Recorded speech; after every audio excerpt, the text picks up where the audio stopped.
Troisième entretien sur les sciences secrètes. Après avoir non pas Walt Disney, mais dîné, en vieux français, nous retournâmes au labyrinthe. J'ai toi rêveur, et la pitié que j'avois de l'extravagance du conte, de laquelle je jugeois bien qu'il me seroit difficile de le guérir, m'empêchoit de me divertir de tout ce qu'il m'avoit dit, autant que j'aurois fait si j'eusse espéré de le ramener au bon sens.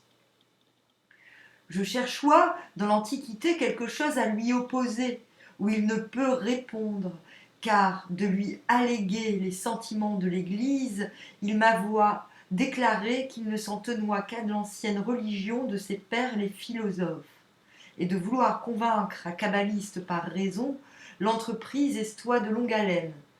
Outre que je n'avois garde de disputer contre un homme de qui je ne savois pas encore tous les principes. Il me vint dans l'esprit que ce qu'il m'avoit dit des faux dieux auxquels il avoit substitué les sylphes et les autres peuples élémentaires pouvait être réfuté par les oracles des païens, que l'écriture traite partout de diables et non pas de sylphes. Mais comme je ne savois pas si dans les principes de sa cabale le conte n'attribuera pas les réponses des oracles à quelque cause naturelle, je crus qu'il seroit à propos de lui faire expliquer à fond ce qu'il en pensoit. Il me donna lieu de le mettre en matière, lors qu'avant de s'engager dans le labyrinthe, il se tourna vers le jardin. Voilà qui est assez beau, dit-il, et ces statues font un assez bon effet. Le cardinal, repartis-je, qui les fit apporter ici, avoit une imagination peu digne de son grand génie. Il croya que la plupart de ces figures rendoient autrefois des oracles, et il les avoit achetées fort cher sur ce pied-là. C'est la maladie de bien des gens, reprit le comte.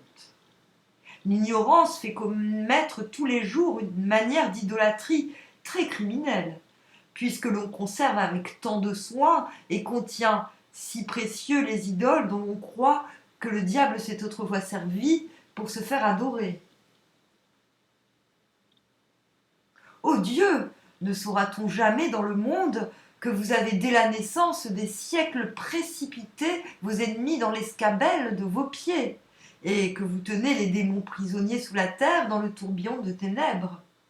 Cette curiosité si peu louable d'assembler ainsi ces prétendus organes des démons pourra devenir innocente, mon fils, si l'on vouloit se laisser persuader qu'il n'a jamais été permis aux anges de ténèbres de parler dans les oracles.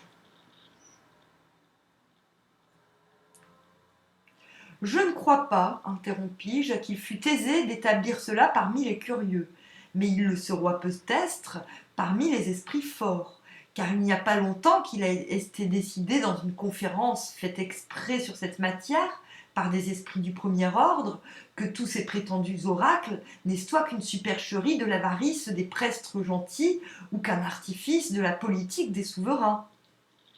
Et toi, dit le comte, les mahométans envoyés en ambassade vers votre roi, qui tinrent cette conférence et qui décidèrent ainsi cette question? Non, monsieur, répondis-je. De quelle religion sont donc ces messieurs-là? Répliqua-t-il. Puisqu'ils ne comptent pour rien l'écriture divine qui fait mention en tant de lieux de tant d'oracles différents, et principalement des pythons, qui faisoient leur résidence et qui rendoient leurs réponses dans les parties destinées à la multiplication de l'image de Dieu. Je parlais, répliquai-je, de tous ces ventres discoureurs, et je fis remarquer à la compagnie que le roi Saül les avoit bannis de son royaume, où il en trouva pourtant encore un à la veille de sa mort, duquel la voix eut l'admirable puissance de ressusciter Samuel à sa prière et à sa ruine. Mais ces savants hommes ne laissèrent pas de décider qu'il n'y eut jamais d'oracle. Si l'écriture ne les touchoit pas, dit le comte, il falloit les convaincre par toute l'Antiquité, dans laquelle il est facile de leur en faire voir 1000 preuves merveilleuses.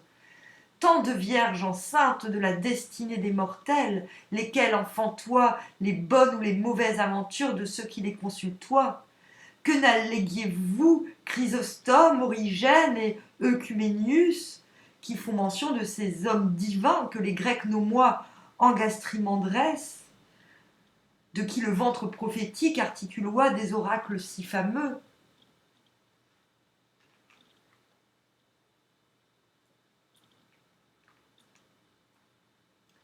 Et si vos messieurs n'aiment pas l'écriture et les pères, il falloit mettre en avant ces filles miraculeuses dont parle le grec Pausanias, qui se changeoit en colombe et sous cette forme rendoit les oracles célèbres des colombes d'Odonide. Ou bien vous pouviez dire à la gloire de votre nation qu'il y eut jadis dans la Gaule des filles illustres qui se métamorphosoient en toute figure au gré de ceux qui les consultoient et qui, outre les fameux oracles qu'elles rendoient, avouent un empire admirable sur les flots et une autorité salutaire sur les plus incurables maladies. On eût traité toutes ces belles preuves d'apocryphes, lui dis-je. Est-ce que l'Antiquité les rend suspectes ? Reprit-il. Vous n'aviez qu'à leur alléguer les oracles qui se rendent encore tous les jours. Et en quel endroit du monde ? Lui dis-je.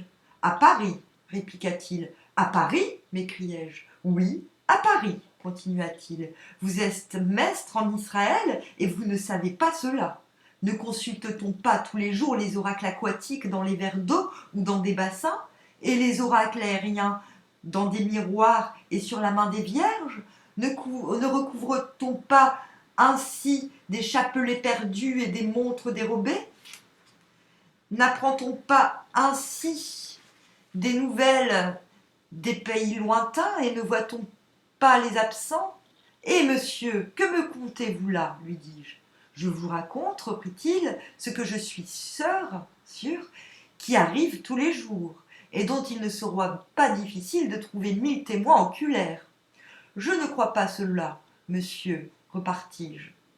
Les magistrats feront quelque exemple d'une action si punissable, et on ne souffrira pas que l'idolâtrie. Ah, que vous êtes prompte, interrompit le comte. Il n'y a pas tant de mal que vous pensez en tout cela, et la Providence ne permettra pas qu'on extirpe ce reste de philosophie qui s'est sauvé du naufrage lamentable qu'a fait la vérité. S'il reste encore quelques vestiges parmi le peuple de la redoutable puissance des noms divins, seriez-vous d'avis qu'on l'effaçât et qu'on perdît le respect et la reconnaissance qu'on doit au grand nom Agla, qui opère toutes ces merveilles, lors même qu'il est invoqué par les ignorants et par les pécheurs, et qui fera bien d'autres miracles dans une bouche cabalistique. Si vous eussiez voulu convaincre vos messieurs de la vérité des oracles, vous n'aviez qu'à exalter votre imagination et votre foi, et vous tournant vers l'Orient, crier à haute voix « Ag, monsieur !» interrompis-je. Je n'avois garde de faire cette espèce d'argument à d'aussi honnêtes gens que le sont ceux avec qui j'estoie. Ils m'eussent pris pour un fanatique, car assurément, ils n'ont point de foi en tout cela, et quand je sus l'opération cabalistique dont vous me parlez, elle n'eut pas réussi par ma bouche. J'y ai encore moins de foi qu'eux. Bien, bien, dit le comte, si vous n'en avez pas, nous vous en ferons venir. Cependant, si vous aviez cru que vos messieurs n'eussent pas donné créance à ce qu'ils peuvent voir tous les jours à Paris, vous pouviez leur citer une histoire d'assez fraîche date. L'oracle que Célius Rhodiginus dit qu'il a vu lui-même, rendu sur la fin du siècle passé par cet homme extraordinaire qui parloit et prédisoit l'avenir par le mesme orgasme qu'Euriclès de Plutarque. Je n'eusse pas voulu, répondis-je, citer Rhodiginus. La situation eût été pédantesque, et puis on n'eût pas manqué de me dire que cet homme était sans doute un démoniaque.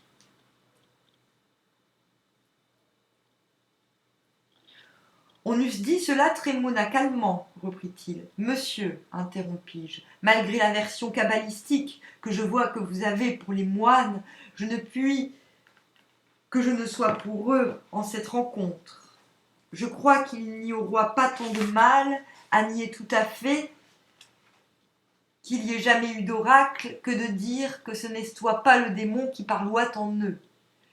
Car enfin, les pères et les théologiens, car enfin, interrompit-il, les théologiens ne demeurent-ils pas d'accord que la savante s'embêtait, la plus ancienne des Sibylles, et toi fille de Noé, et, qu'importe, repris-je, Plutarque, répliqua-t-il, ne dit-il pas que la plus ancienne Sibylle fut la première qui rendit des oracles à Delphes? Cet esprit que s'embêter le joie dans son sein n'est toi donc pas un diable, ni son Apollon un faux dieu, puis que l'idolâtrie ne commença que longtemps après la division des langues, et il sera peu vraisemblable d'attribuer au père de mensonges les livres sacrés des Sibylles et toutes les preuves de la véritable religion que les pères en ont tirées.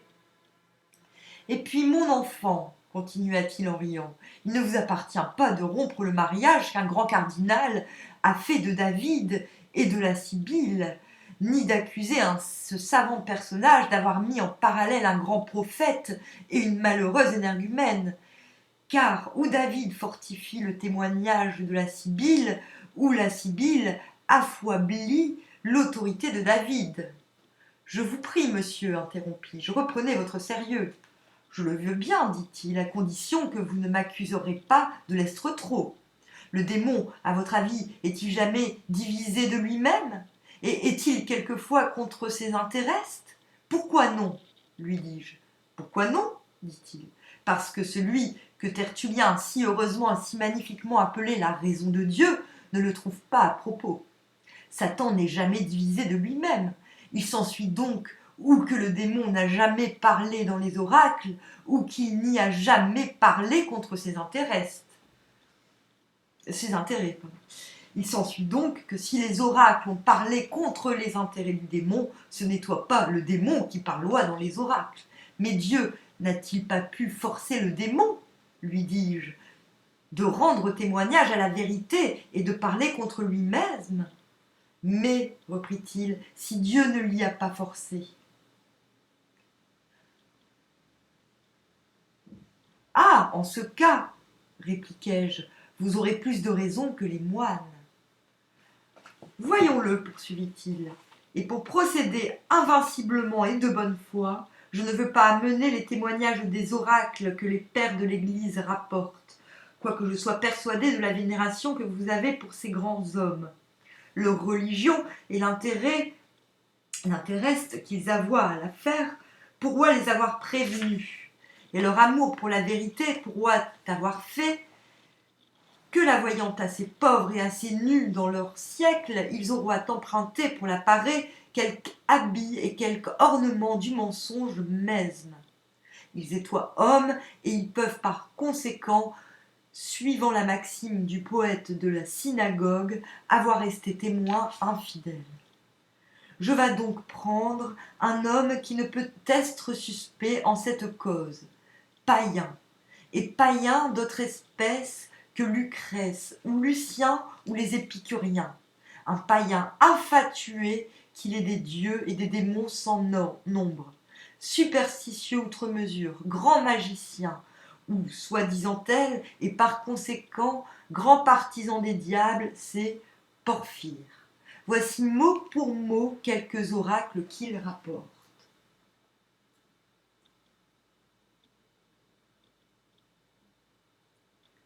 Oracle. Il y a au-dessus du feu céleste une flamme incorruptible, toujours étincelante, source de la vie, fontaine de tous les estres et principe de toutes choses. Cette flamme produit tout, et rien ne périt que ce qu'elle consume. Elle se fait connoître par elle-même. Ce feu ne peut être contenu en aucun lieu. Il est sans corps et sans matière. Il environne les cieux, et il sort de lui une petite étincelle qui fait tout le feu du soleil, de la lune et des étoiles. Voilà ce que je sais de Dieu. Ne cherche pas à en savoir davantage, car cela passe ta portée, quelque sage que tu sois. Au reste, sache que l'homme injuste et méchant ne peut se cacher devant Dieu. Ni adresse, ni excuse ne peuvent rien déguiser à ses yeux perçants. Tout est plein de Dieu, Dieu est partout. Vous voyez bien, mon fils, que cet oracle ne sent pas trop son démon. Du moins, répondis-je, le démon y sort assez de son caractère. En voici un autre, dit-il, qui prêche encore mieux. Oracle. Il y a en Dieu une immense profondeur de flamme. Le cœur ne doit pourtant pas craindre de toucher à ce feu adorable ou d'en être touché. Il ne sera point consumé par ce feu si doux, dont la chaleur tranquille et paisible fait la liaison, l'harmonie et la durée du monde.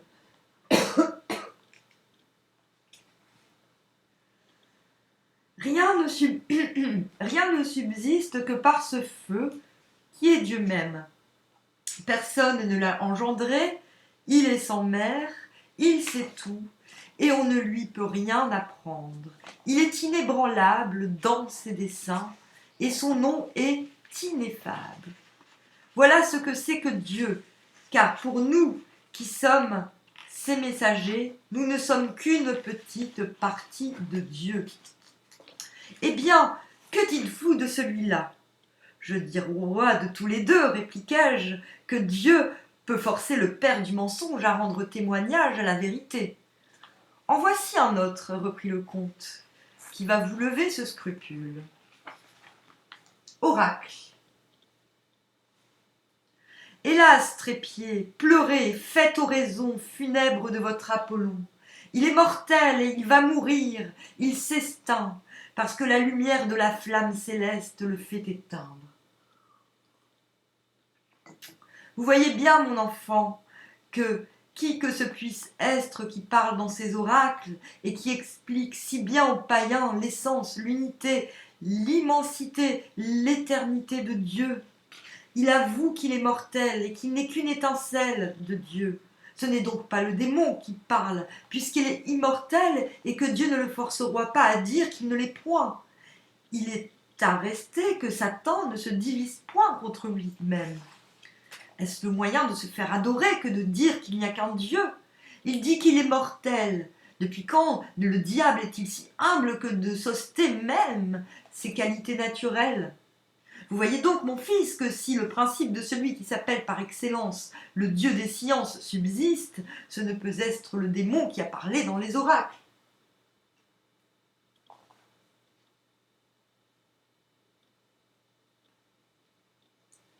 Mais si ce n'est pas le démon, lui dis-je, ou mentant de gaieté de cœur quand il se dit mortel, ou disant vrai par force quand il parle de Dieu, à quoi donc votre cabale attribuera-t-elle tous les oracles que vous soutenez qui ont effectivement été rendus ? Sera-ce à l'exhalaison de la terre, comme Aristote, Cicéron et Plutarque ? Ah non, pas cela, mon enfant, dit le comte. Grâce à la sacrée cabale, je n'ai pas l'imagination blessée jusqu'à ce point-là. Comment ? répliquai-je. Tenez-vous cette opinion-là fort visionnaire ? Ses partisans sont pourtant gens de bon sens. Ils ne le sont pas, mon fils, en ce point ici, continua-t-il, et il est impossible d'attribuer à cette exhalaison tout ce qui s'est passé dans les oracles. Par exemple, cet homme, chez Tacite, qui apparaît soit en songe au prestre d'un temple d'Hercule en Arménie, et qui leur commandoit de lui tenir preste des coureurs équipés pour la chasse. Jusque-là, ce pourra être l'exhalaison, mais quand ces coureurs revenoient le soir tout outrés, et les carquois vides de flèches, et que le lendemain on trouvoit autant de bestes mortes dans la forest, qu'on avoit mis de flèches dans les carquois, vous voyez bien que ce ne pourra pas être l'exhalation qui faisoit cet effet. C'est toi encore moins le diable, car ce sera avoir une notion peu raisonnable et peu cabalistique du malheur de l'ennemi de Dieu, de croire qu'il lui fut permis de se divertir à courir la biche et le lièvre.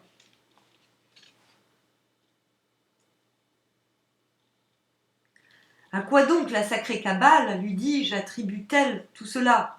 Attendez, répondit-il, avant que je vous découvre ce mystère, il faut que je guérisse bien votre esprit de la prévention où vous pourriez être pour cette prétendue exhalaison. Car il me semble que vous avez cité avec emphase Aristote, Plutarque et Cicéron. Vous pouviez encore citer Jamblique, qui, tout grand esprit qu'il estoit, fut quelque temps dans cette erreur, qu'il quitta pourtant bien tost, quand il eut examiné la chose de près dans le livre des mystères. Pierre d'Apone, Pomponas, Lévinius, Cyrenius et Lucilio Vanino sont ravis encore d'avoir trouvé cette défaite dans quelques-uns des anciens. Tous ces prétendus esprits forts qui, quand ils parlent des choses divines, disent plutôt ce qu'ils désirent que ce qu'ils connoissent, ne veulent pas avouer rien de surhumain dans les oracles de peur de reconnaître quelque chose au-dessus de l'homme. Ils ont peur qu'on leur fasse une échelle pour monter jusqu'à Dieu, qu'ils craignent de connoître par les degrés des créatures spirituelles. Et ils aiment mieux s'en fabriquer une pour descendre dans le néant. Au lieu de s'élever vers le ciel, ils creusent la terre, et au lieu de chercher dans des êtres supérieurs à l'homme la cause de ces transports qu'il élève au-dessus de lui-même et le rend d'une manière de divinité. Ils attribuent fouablement à des exhalaisons impuissantes cette force de pénétrer dans l'avenir, de découvrir les choses cachées, de s'élever jusqu'au plus haut secret de l'essence divine. Telle est la misère de l'homme, quand l'esprit de contradiction et l'humeur de penser autrement que les autres le possèdent. Bien loin de parvenir à ses fins, il s'enveloppe et s'entrave. Ces libertins ne veulent pas assujettir l'homme à des substances moins matérielles que lui, et ils l'assujettissent à une exhalaison, et sans considérer qu'il n'y a nul rapport entre cette chimérique fumée et l'âme de l'homme, entre cette vapeur et les choses futures, entre cette cause frivole et ses effets miraculeux, il leur suffit d'être singuliers pour croire qu'ils sont raisonnables. C'est assez pour eux de nier les esprits et de faire les esprits forts. La singularité vous déplaise donc fort, monsieur, interrompis-je. Ah, mon fils, me dit-il, c'est la peste du bon sens et la pierre d'achoppement des plus grands esprits. Aristote, tout grand logicien qu'il est, n'a su éviter le piège où la fantaisie de la singularité mène ceux qu'elle travaille aussi violemment que lui. Il n'a su éviter, dis-je, de s'embarrasser et de se couper. Il dit dans le livre de la génération des animaux et dans ses morales que l'esprit et l'entendement de l'homme lui vient de dehors et qu'il ne peut nous venir de notre Père. Et par la spiritualité des opérations de notre âme, il conclut qu'elle est d'une autre nature que ce composé matériel qu'elle anime, et dont la grossièreté ne fait qu'offusquer les spéculations bien loin de contribuer à leur production. Aveugle Aristote, puisque selon notre composé matériel ne peut être la source de nos pensées spirituelles, comment entendez-vous qu'une fouable exhalaison puisse être la cause des pensées sublimes et de l'essor que prennent les Pythiens qui rendent les oracles?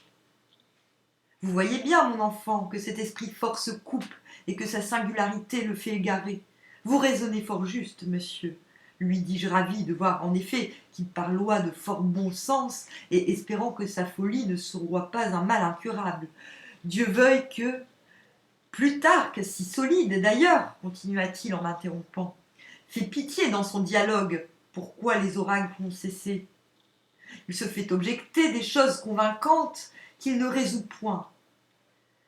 Que ne répond-il donc à ce qu'on lui dit?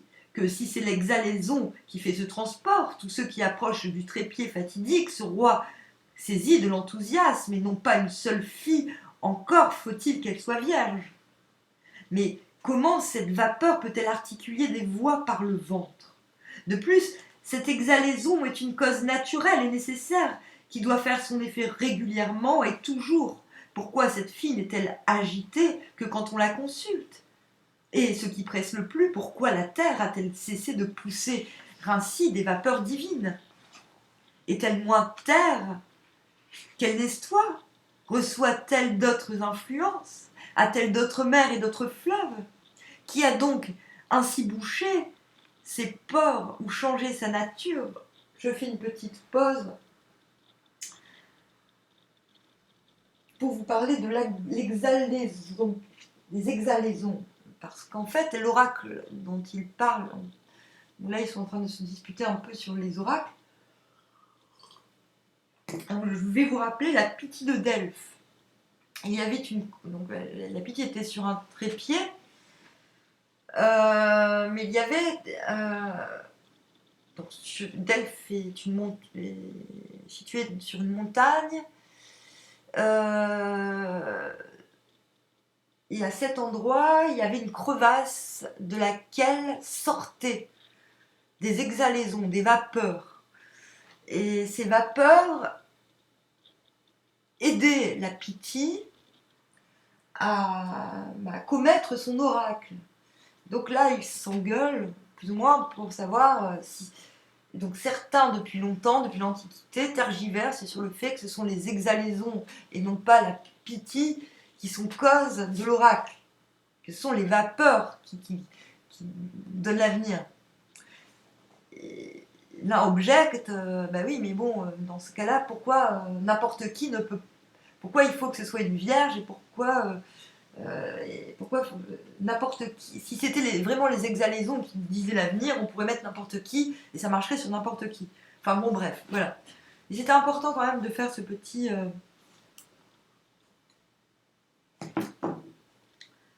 Voilà.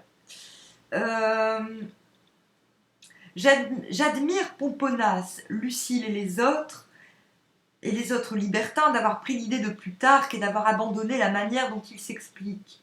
Il avoue à parler judicieusement que Cicéron et Aristote, comme il est soit homme de fort bon sens, et ne sachant que conclure de tous ces oracles, après une ennuyeuse irrésolution, il s'étoit fixé que cette exhalaison qu'il croya qui sortoit de la terre étoit un esprit très divin, ainsi qu'il attribua à la divinité ses mouvements et ses lumières extraordinaires des prêtresses d'Apollon. Cette vapeur divinatrice est, dit-il, une haleine et un esprit très divin et très saint. D'ailleurs, autre, je sais où ce... Enfin, parce que l'exhalaison a cessé, l'oracle de Delphes a déménagé et je sais où il a déménagé. J'ai habité là-bas. Scoop, on en parlera peut-être plus tard, mais je sais qu'il existe d'autres lieux sur la planète où de telles exhalaisons existent.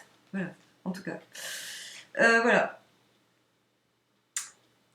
Pomponas, Lucile et les athées modernes ne s'accommodent pas de ces façons de parler qui supposent la divinité. Ces exhalaisons, disent-ils, et toi de la nature des vapeurs qui infestent les atrabilaires, lesquels parlent des langues qu'ils n'entendent pas. Mais Fernel refute assez bien ces impies en prouvant que la bile, qui est une humeur pécante, ne peut causer cette diversité de langues, qui est un des plus merveilleux effets de la considération et une expression artificielle de nos pensées. Il a pourtant décidé la chose imparfaitement quand il a souscrit à Psellus et à tous ceux qui n'ont pas pénétré assez avant dans notre sainte philosophie.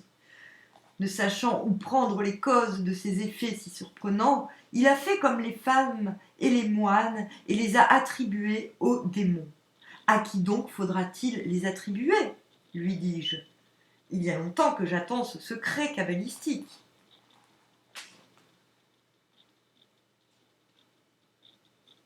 Plutarque même l'a très bien marqué, me dit-il, et il eut bien fait de s'en tenir là. Cette manière irrégulière de s'expliquer par un organe indécent n'étant pas assez grave et assez digne de la majesté des dieux, dit ce païen.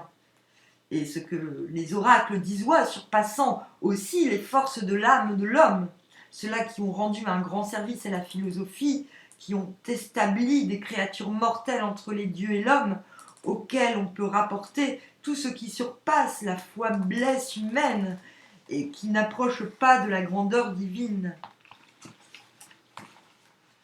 Cette opinion est de toute l'ancienne philosophie. Les platoniciens et les pythagoriciens la voient prise des Égyptiens, et ceci de Joseph, le Sauveur, et des Hébreux qui habitèrent en Égypte avant le passage de la mer Rouge. Les Hébreux appeloient ces substances qui sont entre l'ange et l'homme sadem, et les Grecs, transposant les syllabes et n'ajoutant qu'une lettre, les ont appelés daimonas. Daimon. Ces démons sont chez les anciens philosophes une jante aérienne, dominante sur les éléments, mortelle, engendrante, méconnue dans ce siècle par ceux qui recherchent peu la vérité dans son ancienne demeure, c'est-à-dire dans la Kabbale et dans la théologie des Hébreux, lesquels avoient par-devers eux l'art particulier d'entretenir cette nation aérienne et de converser avec tous ses habitants de l'air. Vous voilà, je pense, encore revenu à vos sylphes, monsieur, interrompis-je. Oui, mon fils, continua-t-il. Le téraphim des Juifs n'est-ce que la cérémonie qu'il falloit observer pour ce commerce. Et ce juif Michas, qui se plaint dans le livre des juges qu'on lui a enlevé ses dieux, ne pleure que la perte de la petite statue dans laquelle les sylphes l'entretenoient.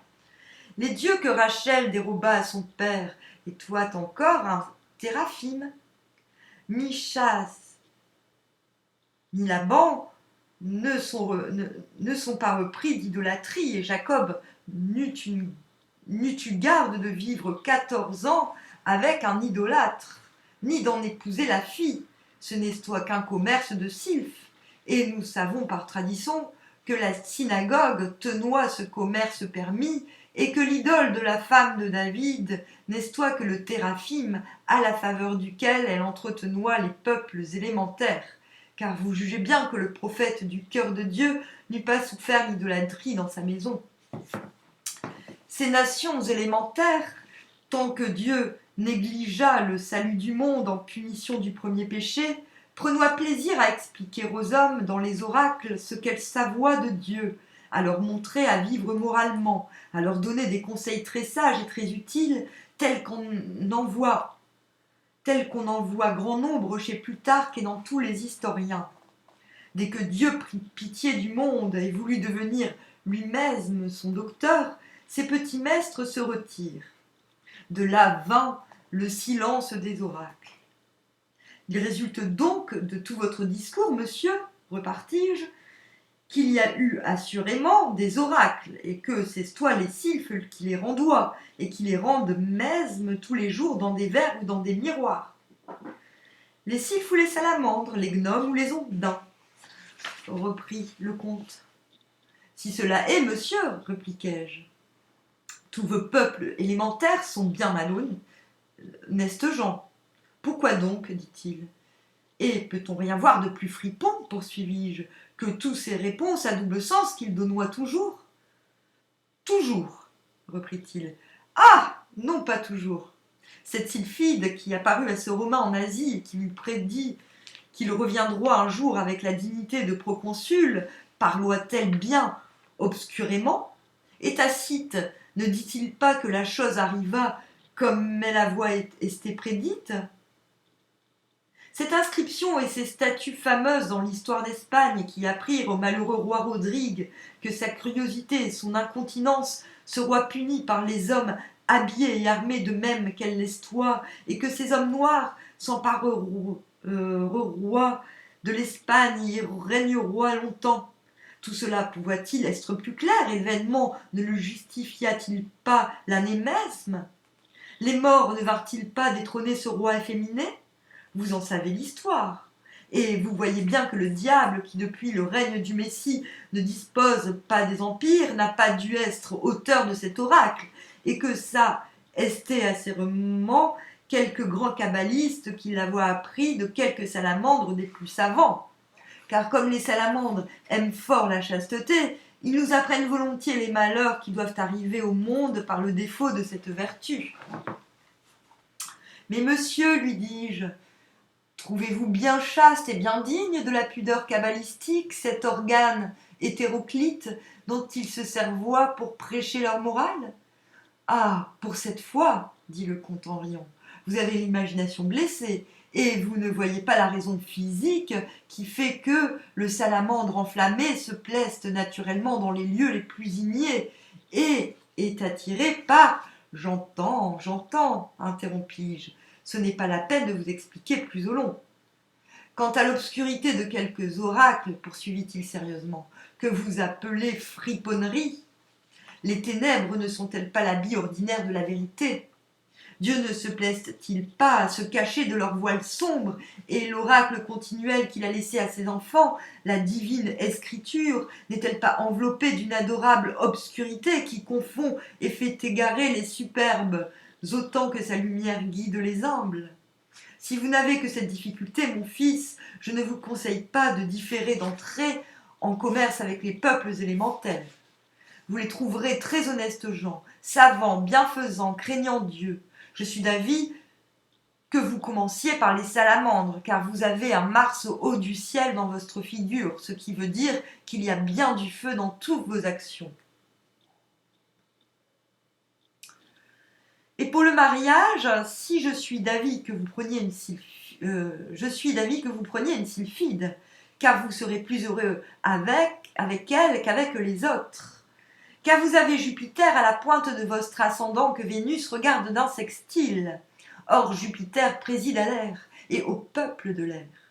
Toutefois, il faut consulter votre cœur là-dessus, car comme vous verrez un jour, c'est par les astres intérieurs que le sage se gouverne, et les astres du ciel extérieur ne servent qu'à lui faire connaître plus sûrement les aspects des astres du ciel intérieur qui est en chaque créature. Ainsi, c'est à vous à me dire maintenant quelle est votre inclination afin que nous procédions à votre alliance avec les peuples élémentaires qui vous plairont le mieux. Monsieur, répondis-je, cette affaire demande à mon avis un peu de consultation. Je vous estime de cette réponse, me dit-il, mettant la main sur mon épaule. Consultez mûrement cette affaire. Surtout avec celui qui se nomme par excellence l'ange du grand conseil. Allez vous mettre en prière, et j'irai demain chez vous à 2 heures après-midi. Nous revînmes à Paris. Je le remis durant le chemin sur le discours contre les athées et les libertins.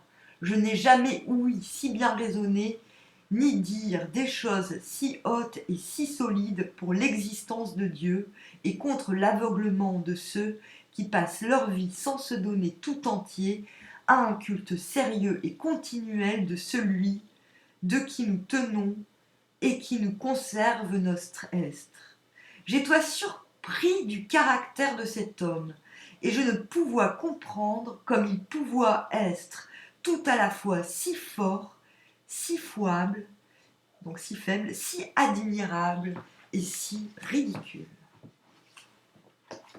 Voilà, c'était le 3e entretien.